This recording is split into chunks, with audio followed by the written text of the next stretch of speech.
सात संगत जी प्यार से कहना, धन निरंकार जी।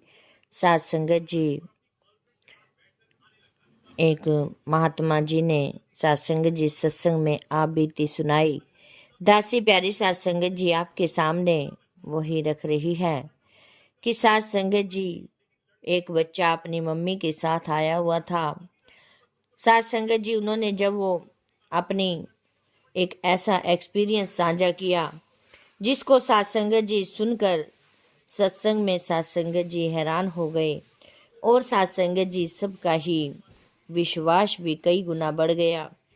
सात संगत जी, इस संसार में हर इंसान किसी न किसी इष्ट पर विश्वास करता है और मुसीबत आने पर ना चाहते हुए भी इंसान के मन में अपने इष्ट का ख्याल आने लगता है, क्योंकि इंसान को उस समय एक ऐसे सहारे की जरूरत होती है जो उसकी डूबती नैया को पार लगा दे।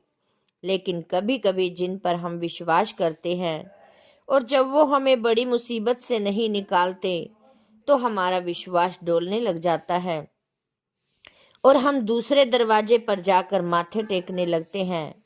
और साथ संगत जी यही इस विचार में दासी रखेगी कि उन्होंने किस तरह से अपना सारा ही जीवन का अपना विश्वास से भरा हुआ सात संगत जी एक अपनी बीती बताई। सात संगत जी, ऐसे ही उन महात्मा ने सात संगत जी बहन जी की तरफ इशारा करते हुए बताया कि कुछ समय पहले हमारा विश्वास बिल्कुल बाबा जी से बिल्कुल ख़त्म हो गया था। जब मैंने उनसे सारी बात पूछी तो सात संगत जी उन्होंने बताया कि हम अपने लड़के को अमेरिका भेजना चाहते थे। इसके कुछ दोस्त पहले से ही वहां जा चुके थे और वो वहां जाकर सेट भी हो चुके हैं। सात संगत जी, उसके दोस्त उसको भी वहां आने को कई बार कहते थे। तो एक दिन सात संगत जी जब उनके पति बेटे को दोस्तों से फ़ोन पर अमेरिका में बात की तो उनकी बातें सुनकर मेरे पति को भी कहने लगी बहन जी की महात्मा जी को भी लगा कि हमें भी अपने बेटे को अच्छे भविष्य के लिए विदेश भेज देना चाहिए।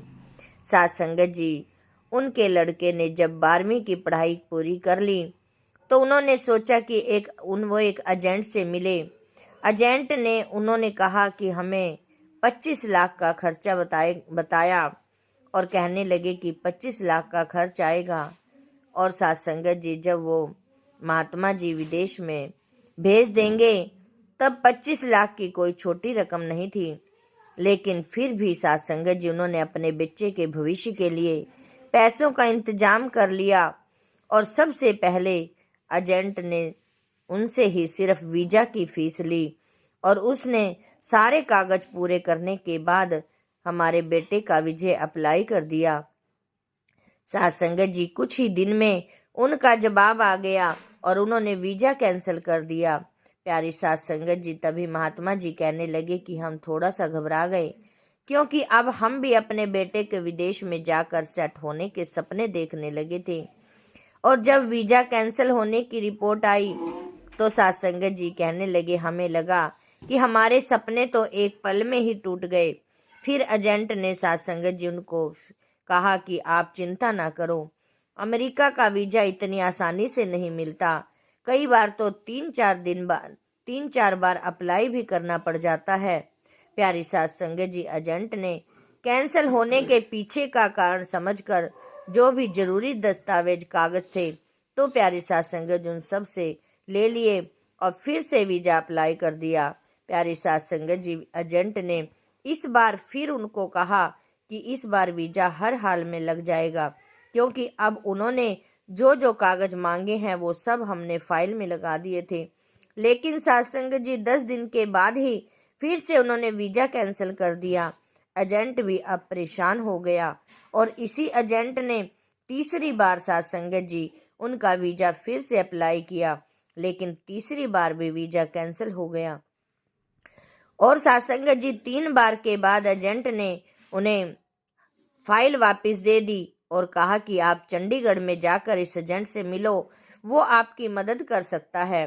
प्यारी सात संगत जी, उसने हमें चंडीगढ़ के किसी एजेंट का बताया और सत्संग जी हम कहने लगे कि हम क्योंकि अपने बेटे के दोस्तों को वहाँ अच्छा खासा पैसा कमाने की बहुत सी बातें सुन चुके थे, तो सत्संग जी उन्होंने भी सोचा कि हम किसी भी हाल में अपने बेटे को भी वहाँ भेजना चाहते हैं।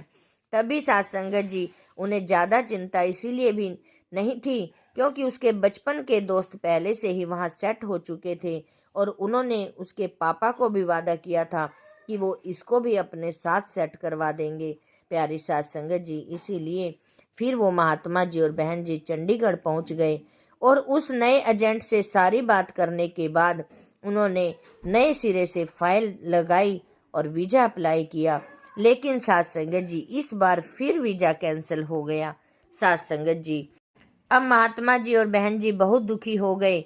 सत्संग जी इधर ब्याज पर 25 लाख रुपए उठाकर बैठे थे और हर महीने ब्याज पे ब्याज देना पड़ रहा था। सत्संग जी उन्हें कुछ समझ नहीं आ रहा था कि आखिर हम करें तो क्या करें। सत्संग जी उन्होंने कहा कि हम शुरू से ही बाबा जी से जुड़े हुए थे।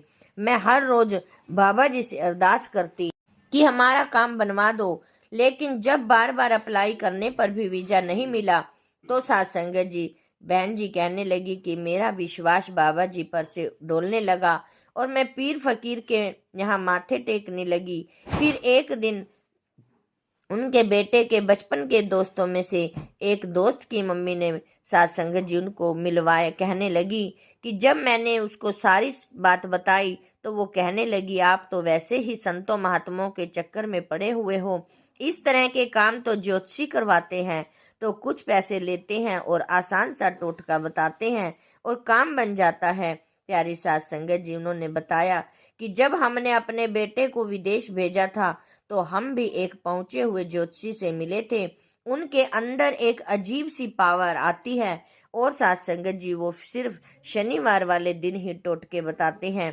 प्यारी सत्संग जी उन्होंने भी बहन जी ने भी उनका एड्रेस दे दिया उनको। सत्संग जी वो कहने लगी कि आपको वहां जाकर अपने बेटे का नाम और अपनी दुविधा बतानी है। वो आपको कोई टोटका करने को कहेंगे, आपको बस वही करना है। प्यारी सत्संग जी वो 7 से 10 दिन में आपके बेटे का वीजा खुद चलकर घर पर आ जाएगा।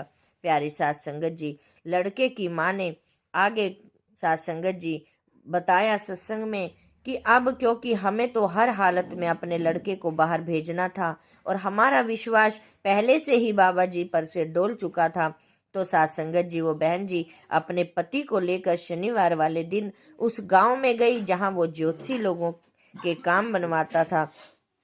प्यारी सत्संग जी वो दोनों ही पूछते हुए उस गांव और फिर उस ज्योतिषी तक पहुंच गए। वहां पहले से ही बहुत से लोग बैठे हुए थे और सत्संग जी वो ज्योतिषी लोगों की परेशानियों को सुनता और फिर आंखें बंद करके उनको कुछ कहता।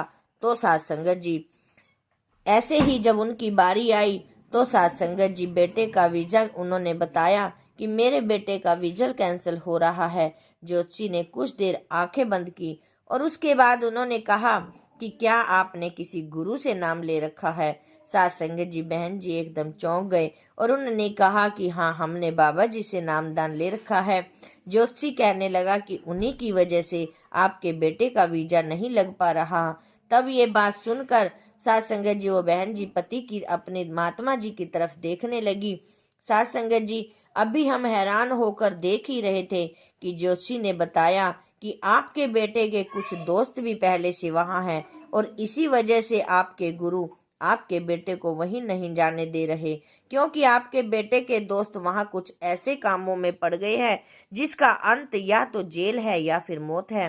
प्यारी सत्संग जी वो सब वहां बहुत गलत कामों में पड़ चुके हैं और इसीलिए वो बार बार आपके बेटे को वहां पर बुला रहे हैं ताकि जिससे कि वो उसको भी अपने साथ उन कामों में शामिल कर सकें। प्यारी सत्संग जी इस वजह से आपके गुरु आपके सतगुरु इस वीजा को नहीं लगने दे रहे, क्योंकि अगर ये वहां बच्चा चला गया तो ये भी उन्हीं कामों में पड़ जाएगा। प्यारी सत्संग जी और फिर या तो वहां की जेलों में सारी उम्र काटनी पड़ेगी या फिर गोली खानी पड़ेगी। ज्योतिषी ने आगे एक और बात उन्हें बताई। उन्होंने कहा कि आप हमेशा अपने गुरु से कहती हो कि ये हमारा नहीं आपका बच्चा है। प्यारी सास संगत जी, आपके गुरु ने तो आपके बच्चे को अपना समझकर अपनी ड्यूटी निभा दी। सास संगत जी, उन बहन जी ने आगे यही सुनकर सास संगत जी सबकी आंखों में आंसू आ गई और कहने लगे कि मैं खुद को अपने कोसने लगी, मैं डोल कैसे गई। जिस सतगुरु ने आज तक हमारी संभाल की, हमारी रक्षा की, उनकी करनी पर मुझे शक कैसे हो गया। सास संगत जी, वो बहन जी और पति चुपचाप वहां से उठकर वापस घर को आ गए और सास संगत जी उन्होंने आपस में एक फैसला ले चुके थे कि अब हम अपने बेटे को बाहर नहीं भेजेंगे।